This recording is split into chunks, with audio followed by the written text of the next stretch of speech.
Hey, this is Chet Desmond with Aspirin Radio. We're outside of the Texas Theater celebrating the life and legacy of the one and only DJ Screw at the Screw Done Already Warn Me event powered by Dinamug. It's June 27th, so we gonna slow it down for ya.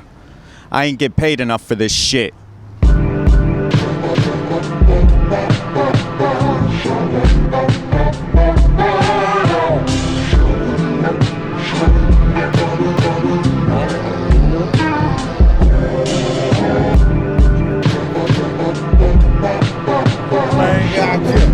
Showing us so much love since yesterday.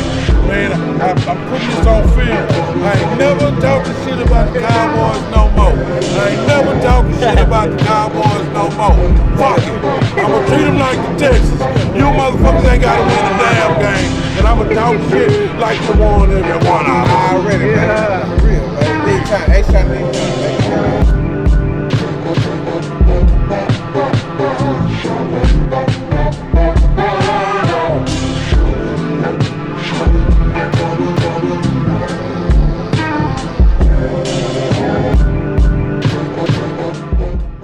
But we've been doing this type of shit.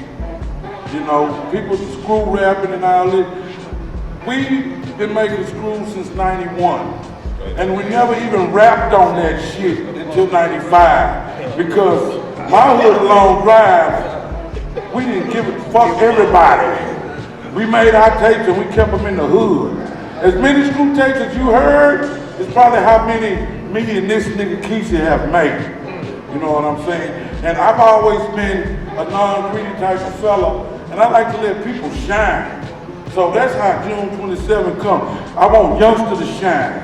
I want Poker to shine. I want, my main thing, I want to hear Big Mo sing my name. That's why on June 27 you hear me say, sing my name! And that boy blew it, man. But on some old serious shit, man, to be up here in Dallas, this means some shit. Y'all make me crumble. Hey, that sign out there, that say means some shit to me. Because I'm used to different. And each time that showed me what Dallas have shown me. In one fucking life. I love all y'all. I said it, people have been saying it all day. This is Chet Desmond with Aspirin Radio, and we're here with No Social at the Screw Done Already Warn Me event. So, explain to the folks at home, what's Dinamug? Dinamug is an underground multimedia company independently owned by me. We put together live experiences, whether it's through film, music, merchandise, or events. Can you tell us how you got started? Shit, I've been doing this all my life, man, but as the last couple years, I figured out how to monetize this and brand this, and I figured I'm into so much other stuff that I figured I'd build a umbrella of a company to put everything under. So that's what Dinamug is. And for those that don't know, Texas, you know, that's an expressive word, so you could use it with any sentence to express anything excessive. So like right now I feel player than a mug in this all-white Dickie suit, you know. This man Ty is kind of player than a mug too, so that's what then a mug means. It's an expression. It's just the title for the multimedia company. All right. From my understanding, this is the third annual Screw Done Already Warn Me event. What inspired you to start this? DJ Screw, baby. You know, what he did and what he laid down with the Screwed Up Clique was independent and ballsy. You know, at that time, radio stations in Houston were fucking with him, and he kind of, you know, took it upon himself to, you know, do his own thing and put artists on that he felt were talented. So he was the one that inspired this whole celebration back in 2019 was Robert Earl Davis Jr, baby. All right, and what's next for Dinamug? To quote Scarface, everything in the world, Chico, you know? There's a couple, like, you know, things up under my sleeve, couple concepts of events and product and merchandise and artists that I want to present in my city and more than that, nationwide, globally. But just keep paying attention to me, man. Then the mug at Instagram is at DENUHMUG, and my personal is at no social NOCIAL. So I'm out this whole, man. No social, reporting live and direct, Oak Cliff, Texas. I'm gone.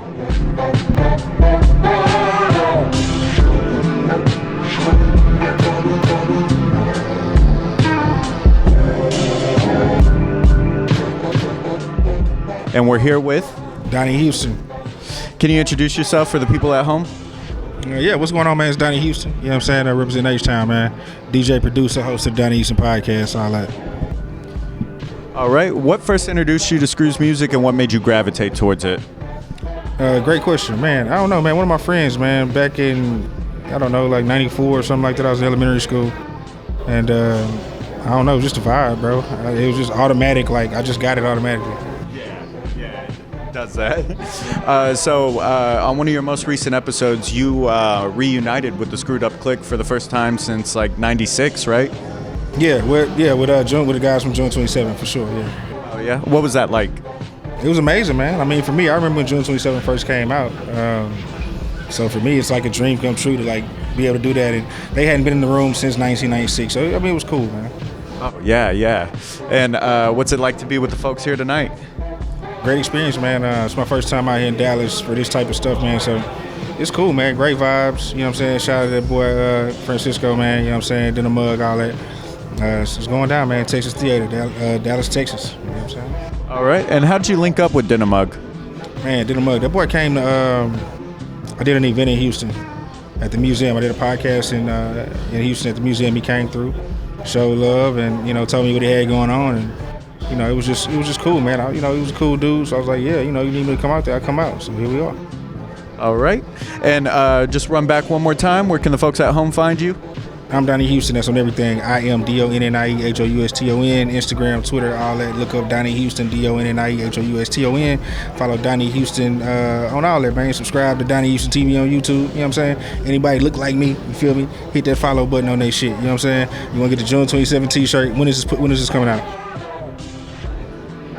In a week or so? Okay, well, yeah, y'all gonna miss it. But check it out. You could get the June 27 tee if you're lucky. I don't know. When y'all see it, it might still be up there. DonnieHoustonWorld.com. Go there. You want the June 27 tee. We got all kind of merch, all kind of crazy shit. You know what I'm saying? Hella promo, bad. My bad to do that to you, but hey, man, that's what it is.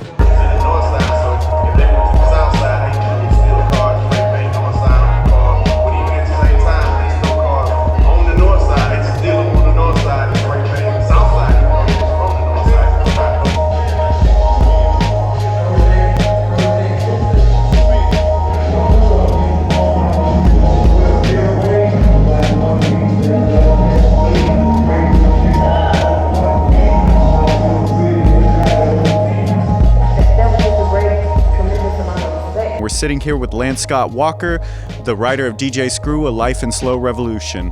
So, if I can ask, what made you get into this music? Well, I'm from Galveston, Texas, and I lived in Houston, Texas for 14 years, so I couldn't escape this music. It was everywhere. And in 2004, a friend of mine started a photo project where he was going to take pictures of all the rappers from Houston. And after he'd been working on it for a few months, Peter Best is the photographer. After he'd been working on it for a few months, he said, hey, you're a writer, you should join me on this project, because I go take pictures of people and they tell me stories, and the stories don't end up in the pictures. So, so that was really what started me doing the work. I'm familiar with the music because original Ghetto Boys broke when I was in high school, in the late 80s. So, so I've been around it forever, but really started studying it 2004, 2005. And you wrote for like punk rock and stuff, right? Before this? Yeah. Could you talk about that a little bit? Well, I mean, I grew up on hip hop and punk rock. Hip hop really broke through the mainstream when I was in junior high in like 1984, 1985. And so that's like, Fat Boys, Run DMC, Houdini, you know, maybe not quite Boogie Boys, but Roxanne Shante, you know, early stuff like that, and Africa Bambaataa. And so in 1985, Africa Bambaataa released a kind of half hip hop, half punk rock record, and that led me into punk rock. So hip hop actually led me into punk rock, and so that was where my relationship with punk rock began. So when I started playing music, it wasn't going to be hip hop. I just didn't have that sort of swing in me. I was more, you know, I was a skateboarder and I was listening to punk rock. So I started playing punk rock, playing drums in different bands in Galveston and then Houston, and eventually worked my way up to booking shows in Houston and writing about shows, writing about what was going on in the punk rock and indie scenes. And so I was writing for the newspapers already in the early 2000s, writing about that. And then this stuff kind of rode on the back of that.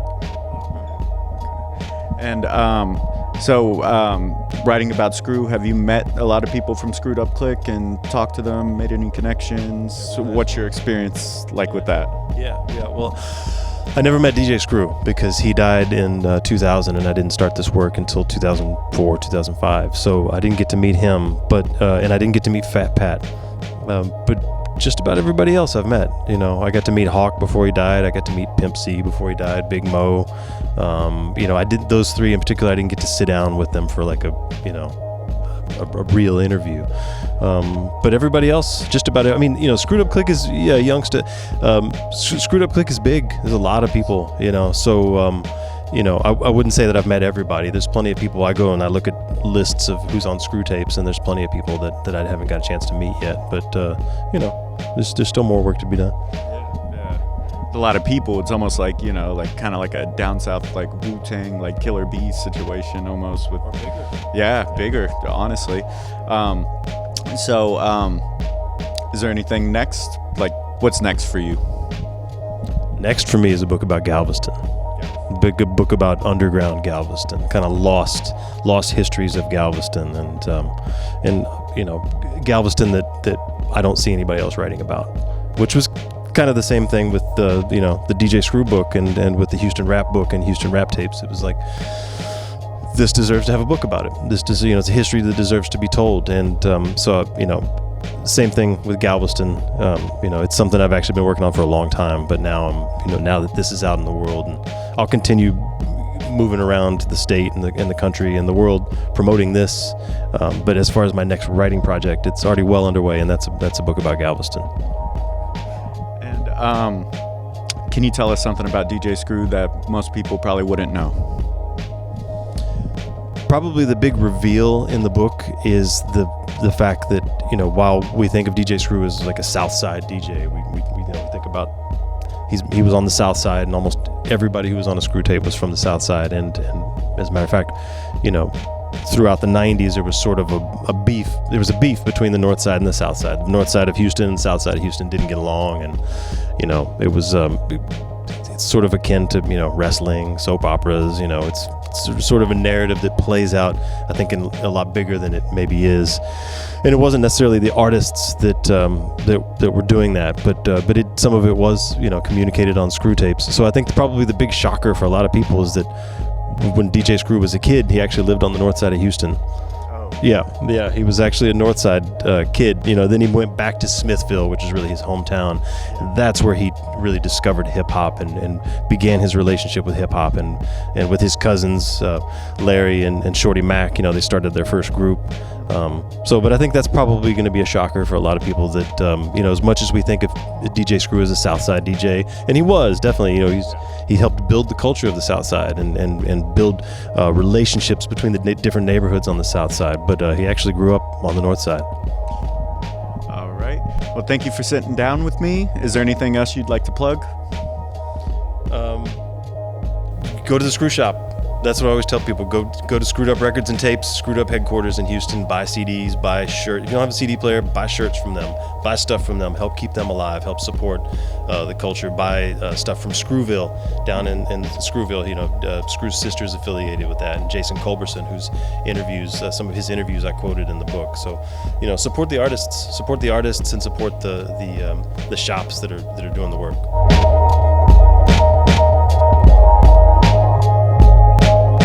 got any favorite memories with Screw, like that you want to speak on?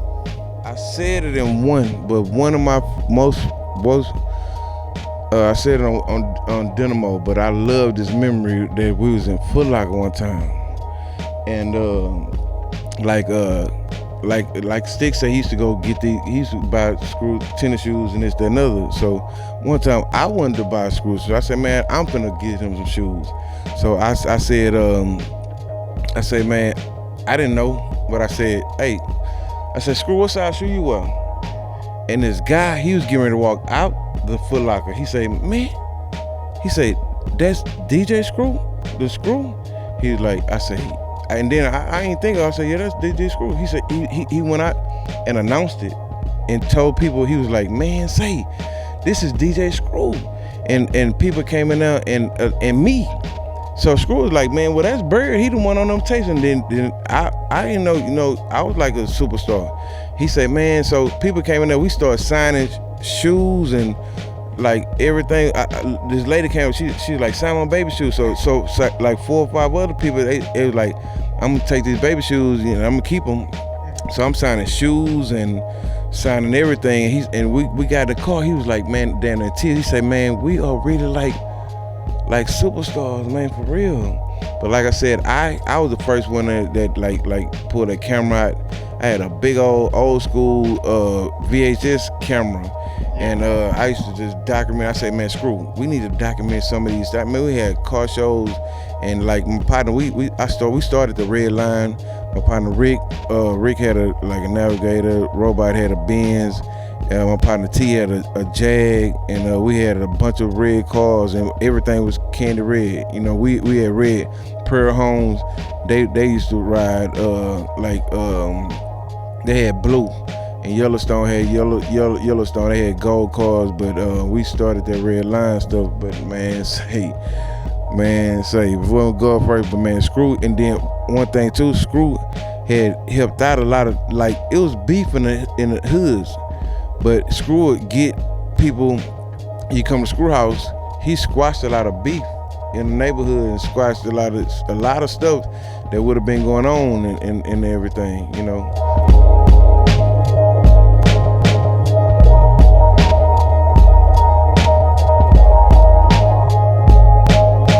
We're here with the Screwed Up Clique.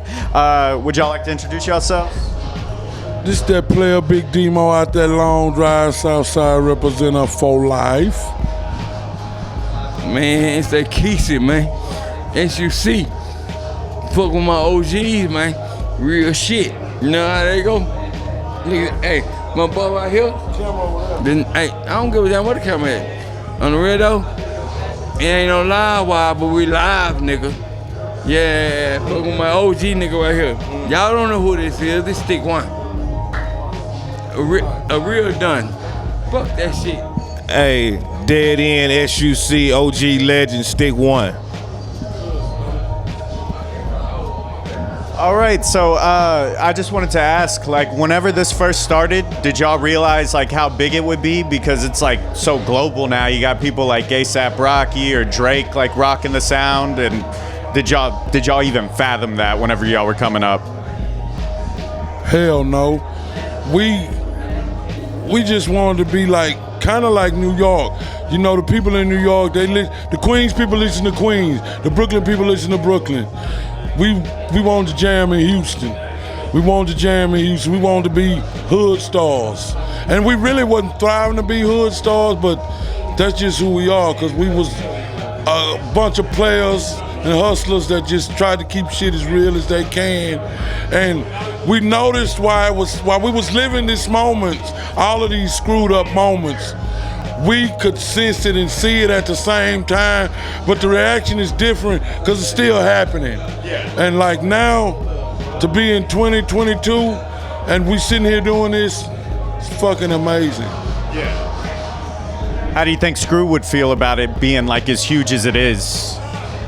Say, man, I ain't gonna lie to you. We ain't know this shit gonna happen like this. Like we just, the shit just happened like magic, bro. Magic happens. You can't dictate this shit. You ain't dictate June 27. You ain't dictate any Screw tape. Shit just happened, bro. You know, like magic. Like you go June 27, all of us, we clicked up and did our thing. Simple as that. It was like, okay, we all hook up. They're like him, Stick One, OG nigga. People don't know about Stick. Y'all lucky to have this dude right here. Tell the truth. You know what I mean? Cause he could be doing something totally. No, fuck all that. My bad. But he was around when it started, bro. This shit started. This shit at Screw Highs, man. We come through there, you know. Man, look, this shit just happened like magic. Yeah. You know what I mean? Yeah. We did June 27 Yeah. on some shit like, oh, it's Demo birthday. That's why we pay homage to the dude. It's Demo birthday, bro. Yeah. You know, this my bro. Like this my bro. He was gone when we did that. Yeah. We did June 27, he was gone, bro. They tried to hide my nigga, but he here with us. It's a blessing. I'm here with us. A lot of them dead, bro. Think about that shit. We here to celebrate a whole nother year. What, 26 years? Yeah. 26 years, School been dead, what, 2000? Yeah. Come on, man. This shit lives on. Like y'all had to sign, did that school lives on? Infamy. Yeah. Exactly, man. Out there, I ain't gonna lie, y'all show so much love in Dallas, bro. Yeah. So much love. Way more love than Houston. Yeah. I hate to say I it. hate to say it, but that is something. You know, and you understand what I'm saying? Y'all got us down here doing our thing in the Texas Museum. Yeah. Houston, they probably got the, Where they arrested John Booth. they got the U of A shit. No, I'm saying, like, you think about the U of A shit, that's like some history they studied, right? U of A they had to study that shit. Yeah. Y'all didn't have to study, bro. Getting off the question. We about it to y'all.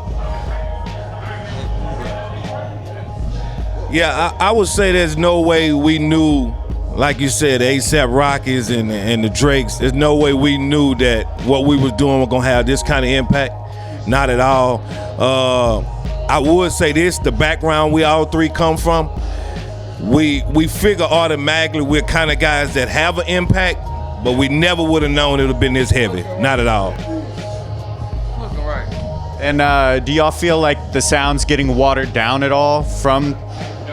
No. Sound on the music sound. Just the screw sound. Do y'all feel like never? Yeah. Just. Never, because those screw tapes are out here. They're the same ones. You know, they got Red making tapes and stuff at the screw shop, but them screw tapes, they ain't going nowhere. You know, so they can't water down what's already out. It's already history. And you can't water that down.